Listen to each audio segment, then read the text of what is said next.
다시 떡집으로 돌아갈 때라는 제목으로 함께 말씀을 나누려고 합니다. 옛날 중국 제나라에 어떤 아가씨가 결혼을 하려고 하는데 두 군데서 중매가 들어왔습니다. 동쪽에 사는 청년은 외모가 시원치 않았지만 매우 부자였습니다. 서쪽에 사는 청년은 매우 총명하고 인물도 좋았지만 너무너무 가난했습니다. 이 여인이 쉽게 결정을 내리지 못했습니다. 어느 집에 결혼을 해야 되지? 그래서 고민하는 딸에게 아버지가 이렇게 조언을 합니다. 네가 스스로 결정해. 어느 쪽이 좋겠느냐라고 그렇게 이야기했습니다. 딸이 이렇게 대답을 합니다. 아빠, 식사는 동쪽에서 하고 잠은 서쪽에서 자겠습니다. 라고 했습니다. 여기서 나온 말이 뭐냐 하면 동가식, 서가숙입니다. 동쪽에서 밥을 먹고 서쪽에서 잠을 자겠다라는 그런 고사성어가 나왔습니다. 어떤 의미냐면 올바른 선택을 하지 못하고 이익에 따라서 휘청거리는 그런 모습을 우리가 발견합니다. 여러분은 어떤 선택을 하겠습니까? 동쪽 집을 선택하겠습니까? 아니면 서쪽 집을 선택하겠습니까? 실존주의 철학자 키르케고르는 역시 이런 선택에 대해서 많은 고민을 했던 사람입니다. 그의 저서 이것이냐 저것이냐라는 책에 보면 인간은 선택하는 존재다라고 이야기를 합니다. 다른 사람이 대신해서 나의 인생을 선택해 줄 수 없다. 선택은 본인이 하는 것이고 그에 따른 책임도 본인이 지는 것이다 라고 이야기를 합니다. 우리가 선택할 때에 인간이 그 선택할 때 보면 인간의 가치관, 그 사람의 가치관, 그리고 인격, 그리고 그 사람의 세계관이 드러날 뿐만 아니라 선택의 결과에 따라서 그의 삶이 결정된다라고 이야기를 하고 있습니다. 키르케고르는 사람들의 선택에는 세 가지 단계가 있다고 얘기하는데요. 첫 번째 단계는 뭐냐면 쾌락을 선택하는 심미적 단계라고 합니다. 즉 즐기고 먹고 마시는데 우선적으로 선택이 일어난다라고 이야기합니다. 그리고 이것이 해결되면 두 번째 단계가 있는데 바로 윤리적 단계를 선택한다고 합니다. 쾌락에 따라서 살지 않고 인간으로서 지켜야 할 규범과 도덕을 지키면서 살아가는 것을 선택한다고 합니다. 그러나 안타깝게도 윤리적으로 아무리 완벽한 선택을 한다 하더라도 죽음을 피할 수 없기 때문에 인간은 불안할 수밖에 없다라고 이야기하는 것이죠. 그래서 세 번째 단계인 종교적 단계로 넘어간다고 합니다. 초월적인 존재, 초월적인 하나님을 만남을 통해서 죽음이라는 그 질서에 순응하고 죽음을 벗어나려고 하는 그런 선택을 하게 된다라고 이 실존주의 철학자 키르케고르는 그렇게 이야기를 하고 있습니다. 저와 여러분은 어떤 단계에 있습니까? 우리는 어떤 선택을 하는가에 따라서 인생의 방향과 성패가 좌우될 것입니다. 혹 하나님께서 제시한 삶을 떠나서 세상을 선택하고 살아간다면 우리는 새해에 다시 한번 마음을 잡고 하나님을 선택하면서 살아가는 은혜가 있기를 소망해 봅니다. 오늘 성경 룻기에 보면 룻기의 시작은 잘못된 선택을 통해서 일어나는 비극으로 시작을 하고 있습니다. 퀴즈를 하나 내보려고 합니다. 말씀을 살펴보기 전에 룻기서의 주인공은 누구일까요? 룻기서의 주인공은 보통 룻이라고 생각을 할 것 같습니다. 그런데 룻기서의 주인공은 바로 나오미와 보아스입니다. 룻기서 시작은 텅 빈 이 나오미로 시작해서 마지막 4장에 보면 나오미의 가득 참으로 그렇게 마무리되고 있습니다. 그렇다면 나오미의 텅 빈 것을 채워주는 사람이 누굴까요? 누가 채워주죠? 바로 보아스입니다. 맞습니다. 그 텅 빈 것을 채워주고 있기 때문에 룻기의 주인공은 바로 나오미와 보아스가 될 것입니다. 마치 하나님께서 텅 빈 우리를 조건 없이 채워주시는 은혜, 즉 헤세드의 은혜가 룻기의 내용이라는 것이죠. 나오미는 자신을 마라라고 그렇게 불러달라라고 얘기합니다. 쓰다라는 이야기죠. 왜 그럴까요? 마치 인생의 쓴 경험을 통해서 그가 자신의 삶을 회고하고 그가 반성하고 있기 때문입니다. 우리 인생 역시 쓴 경험을 통해서 우리의 삶을 경험하는 그런 모습과도 비슷합니다. 보아스는 예수님처럼 그런 인생에 찾아오시고 그를 긍휼히 여기시고 채우시는 분으로 묘사하고 있습니다. 만약 우리가 하나님께로부터 떠나 있다면 다시 하나님께로 돌아오는 그런 이에게 아무 조건 없이 헤세드 하시는, 인애하시고 복 주시는 그런 은혜가 우리 삶 가운데 넘치게 될 것입니다. 본문으로 돌아가면 1장 1절에 이렇게 말씀하고 있는데요. 우리 룻기 1장 1절 말씀을 다시 같이 읽어보도록 하겠습니다. 시작. 사사들이 치리하던 때에 그 땅에 흉년이 드니라. 유다 베들레헴의 한 사람이 그의 아내와 두 아들을 데리고 모압 지방에 가서 거류하였는데. 아멘. 바로 이 시대는 어떤 시대냐면 사사들이 치리하는 시대라고 이야기를 하고 있습니다. 사사들이 치리하는 시대, 바로 사사시대를 의미합니다. 이 시대는 이스라엘 역사상 가장 어두웠던 시대임을 우리가 너무나도 잘 알고 있습니다. 사사시대의 특징은 무엇입니까? 이렇게 정의하지 않습니까? 그때에 왕이 없으므로 사람이 각각 자기 소견대로 옳은 대로 행하였다라고 그렇게 기록을 하고 있습니다. 무슨 말이죠?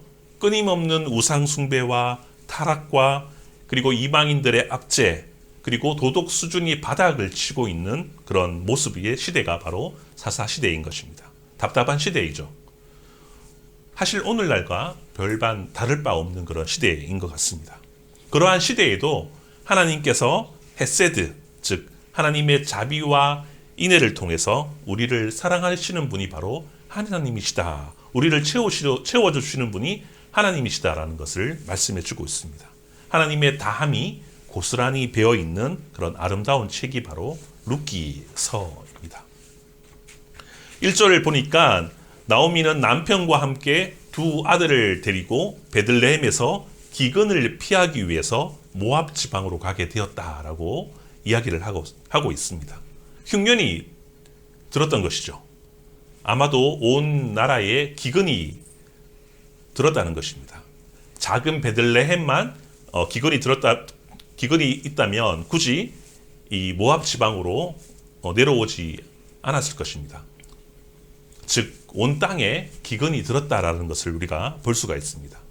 이것을 보면서 많은 주석가들이 오늘 룻기에서 나오미의 가족이 모압 땅으로 내려간 사건은 무조건 이 룻기에 나오는 이 엘리멜렉의 그 책임이다라고 그렇게 이야기를 하고 있습니다. 물론 그들의 잘못이라고 생각이 되어집니다. 어렵더라도 하나님께 기도하고 하나님의 뜻을 구했다라는 그런 말이 없기 때문이죠. 하지만 엘리멜렉 가정이 처한 그 처지가 얼마나 암담하고 궁핍한지 우리가 공감을 가지고 우리가 살펴보아야 할 것입니다. 왜냐하면 누구나도 암담한 처지, 어려운 처지에 잘못된 선택을 할 수 있기 때문인 것입니다. 1절에 보니까 거류하였다라고 이야기를 합니다. 아주 중요한 표현인데요. 이것은 잠깐 피하려고 한 그런 목적이 있습니다. 잠깐 피할 목적으로, 기근을 피할 목적으로 모압 땅에 내려왔던 것입니다.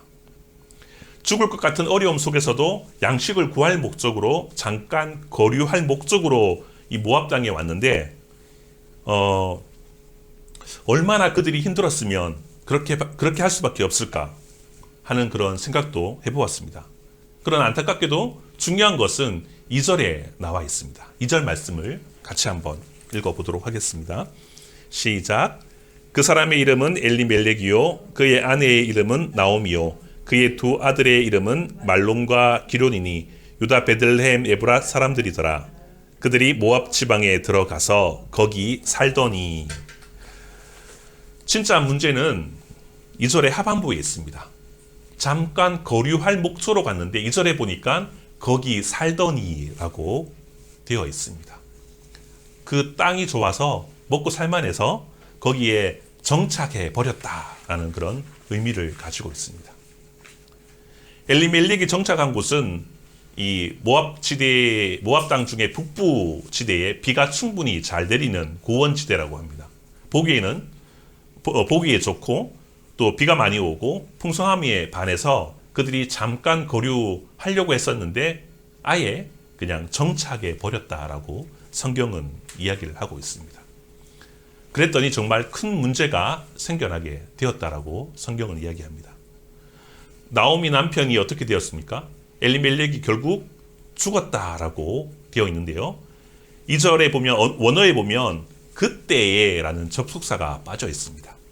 무슨 말이냐면 잠시 피할 목적으로 갔다가 거기에 살겠다고 말뚝을 박는 순간 그때에 남편 엘리멜렉이 죽었다라고 성경은 이야기를 하고 있습니다. 잠깐 피를 피하려고 왔는데 아예 거기 정착해버리니까 그때에 불화가 어려움들이 하나님의 심판이 일어나게 되었다라는 것입니다. 아차차 하면서 이때 우리 다시 고국으로 돌아가야겠다라고 생각을 해야 되는데 나오미는 어떤 선택을 합니까? 남편이 없어도 의지할 아들 둘이 있다라고 생각한 것입니다. 그러나 10년 후에 아들이 역시 거기에서 죽게 되었습니다. 모압 지대의 달콤함에 중독되어서 아들까지 잃게 되었다라고 성경은 이야기를 하고 있습니다. 우리 주변에 많은 사람들 중에 도박을 경험한 사람이 있고 또 한 번 정도 술을 마실 수는 있습니다. 그러나 그것이 중독이 된다면 엄청난 결과가 일어나게 될 것입니다. 이뿐 아니라 저와 여러분 가운데 특히 학생들 가운데 미디어 중독, 물질 중독, 또 마약, 성과 같은 그런 중독이 우리를 파괴시키고 우리를 완전히 무너뜨릴 수 있는 그런 위험이 있다는 것을 우리가 말씀을 통해서 여러분 깨닫게 되기를 소망합니다. 우리가 비록 세상에 더불어 살지만 우리의 원초소인 하늘나라를 잊지 말고 살아가야 된다는 것입니다. 이곳이 좋사오니 이곳이 정말 좋습니다 라고 세상이 너무나도 좋습니다 라고 좋아 보인다고 생각하는 순간 거기에 뿌리를 내리고 정착하는 순간 본향을 잃어버리게 되면 우리의 인생은 중독되고 말 것입니다. 우리에게 다가오는 것은 죽음밖에 없다. 세상에 뿌리를 받고 살게 되면 결국은 죽음밖에 없다라고 성경은 우리에게 강력하게 말씀하고 있습니다. 좀 더 1절에 보면 왜 모압 지방에까지 내려갔을까라는 생각들을 해보았습니다. 왜 내려갔을까요? 기근이 들였죠. 근데 하필 왜 모압 땅입니까? 여러분 모압하면 어떤 생각이 떠오릅니까? 모압은 누구의 후손이죠? 모압은 아브라함의 조카 롯과 그의 딸이 근친상간을 해서 만들어진 족속들입니다.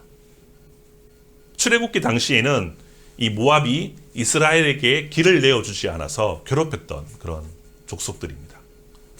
그리고 광야에서 모압 여인들이 이스라엘 남자들을 유혹해서 하나님께로부터 이스라엘에게 심판을 받도록 한 그런 민족들입니다.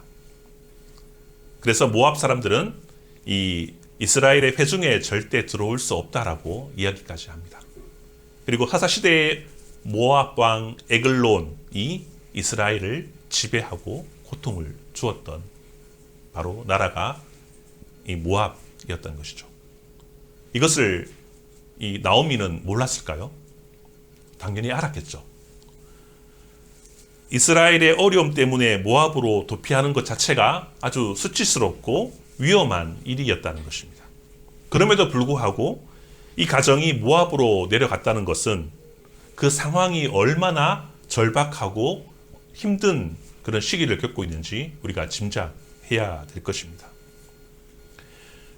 1장 1절에 보면 이 흉년이라는 단어가 나옵니다. 흉년은 이 히브리어 원어로 보니까 라아부라고 그렇게 사용되어져 있습니다.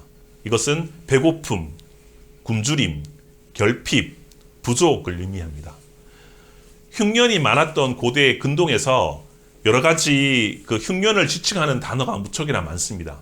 그 중에 가장 최상급으로 쓰인 단어가 바로 라아부입니다. 즉, 이 단어는 정말 먹을 것이 없는, 정말 어려운, 가장 심각한 흉년을 의미하고 있습니다. 그런 시기에 수치를 무릅쓰고 어디 갔습니까? 모압으로 피신을 했다는 것입니다. 우리는 이 처절한 굶주림과 어려움을 겪은 세대는 아닙니다. 그래서 이러한 굶주림이 얼마만큼 어려운 것인지 잘 알지는 못합니다. 가끔 TV에 유니세프와 같은 NGO 단체에서 세계는 아직 굶어 죽는, 아사하는 그런 사람들이 있다는 것을 통해서 우리가 얼마나 어려운 사람들이 있는지 우리가 알 수는 있지만, 아마 보릿고개나 6.25를 경험한 우리 부모님 세대는 이러한 기근이 얼마나 무서운지 알고 있고, 그들이 이야기를 해주는 걸 통해서 우리가 깨달을 수 있을 것입니다. 이와 같이 기근은 폭군이라고 설명을 합니다. 기근은 바로 그런 것입니다. 우리나라도 먹을 것이 없어서 자녀들이 구걸을 하고 부모에게 버림을 받아서 이 타국으로, 양자로 그렇게 떠나가거나 혹은 굶어 죽었던 시절이 있습니다. 참으로 안타까운 역사인 시절이 있었는데요. 그래서 그 정도 기근을 못 참아서 이스라엘을 떠난 것이 무조건 잘못이다라고는 우리가 할 수는 없을 것입니다. 이스라엘에 남아있지 않아서 나오미와 그들 가족들이 하나님께 벌을 받았다라고 우리가 단편적으로 이해하면 하나님을 오해할 수도 있습니다. 정말 왜 기근이 들었습니까? 기근에 든 원인을 우리가 깨달아야 된다는 것이죠. 기근, 즉 비가 내리지 않았다는 것은 베들레헴이 하나님께 징계를 받고 있다라는 것을 말해주고 있습니다. 지금 시대는 사사시대입니다. 하나님께서 이스라엘을 징계하시기 위해서 기근을 내리신 것으로 우리가 이 룻기를 봐야 된다는 것이죠. 사실 가나안 땅에는 제대로 된 강이 없습니다. 물론 요단강이 있기는 하지만 우기일 때만 물이 좀 넘치고 건기일 때는 그냥 개울 정도라고 이야기를 합니다. 농업 용수로 그렇게 충분하지 않다는 이야기죠.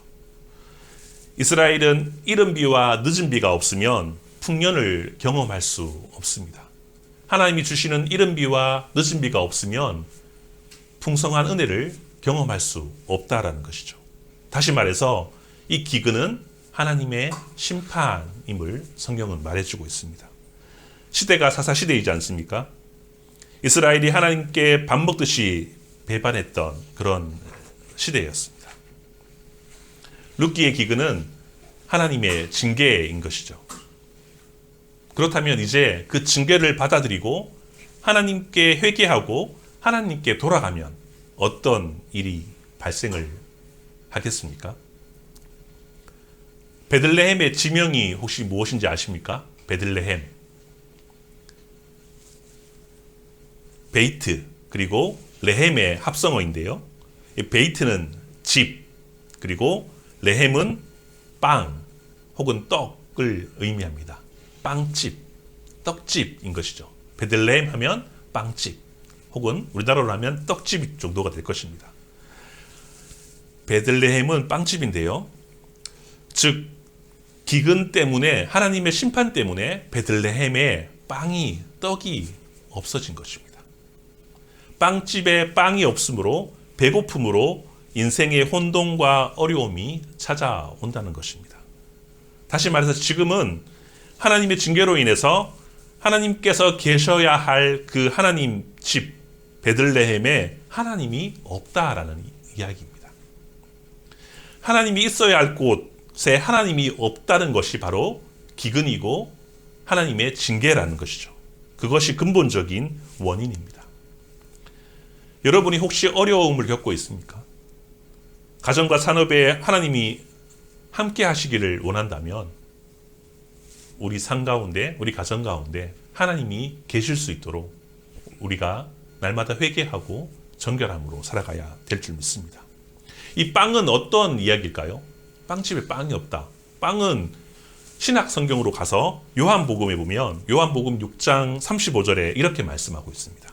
예수께서 이르시되 나는 생명의 떡이니 내게 오는 자는 결코 줄이지 아니할 터이요 나를 믿는 자는 영원히 목마르지 아니하리라 라고 기록되어 있습니다. 교회에 예수님이 없고 말씀이 육신이 되신 실체 이 하나님이 말씀이 없는데 교회가 기근이 들 수밖에 없다는 것입니다.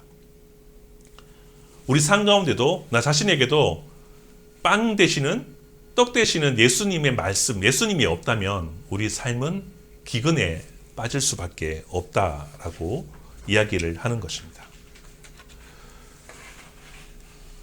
구약에도 성막 안에 보면 이 떡상이 진열되어 있습니다. 떡은 하나님의 임재를 의미하는 것입니다. 예수님을 의미하기도 합니다. 떡상에 떡이 없다면 어떻게 되겠습니까? 성막이 아니겠죠, 그죠? 떡상의 떡은 예수님의 몸을 상징하는데 떡이 없다면 떡이 없는 성막은 오늘날로 표현하면 하나님의 임재가 없는 공동체가 될 것입니다. 우리 모임 가운데 하나님의 말씀이 없고 예수 그리스도가 없다면 이곳은 하나님의 임재가 없는 곳이 될 것입니다. 가정도 마찬가지일 겁니다. 여러분에게 한번 물어보겠습니다. 최근에 숨이 막힐 정도로 하나님의 임재를 예배를 통해서 혹은 삶을 통해서 경험한 적이 있습니까? 강력한 하나님의 역사와 임재가 내 삶 가운데, 예배 가운데, 여러분의 산업 가운데 경험된 적이 있습니까? 혹 그것이 없다면 나라는 교회에 떡이 있는지 여러분 살펴보아야 될 것입니다. 학교와 직장과 공부가 너무나도 중요한 나머지 건강을 위해서 우리가 좋은 음식을 먹고 좋은 영양제를 먹고 많은 비타민을 먹지만 영의 양식인 빵으로 묘사된 예수님을 먹고 있는지는 우리가 자신을 돌아보아야 될 것입니다. 거룩한 불만, 영적 배고픔이 있기를 소망합니다. 하나님 없이 잘 될 거야. 이런 이야기는 사단의 속삭임입니다. 여러분의 뼛속까지 마르게 할 것입니다. 하나님께서 사람을 지으실 때에 하나님에 대한 목마름을 사람의 영혼에 심으셨다라고 이야기합니다. 그러기에 오직 이 목마름, 영적 목마름은 예수님으로 채울 수 있습니다. 이러한 영적인 배고픔이 있는데 이것을 세속적으로만 채운다면 결국 우리는 패망하고 죽음에 이르게 될 것입니다. 나오미 가족처럼 그런 상황이 될 것입니다. 물이 없다고 우리가 바닷물을 마실 수는 없을 것입니다.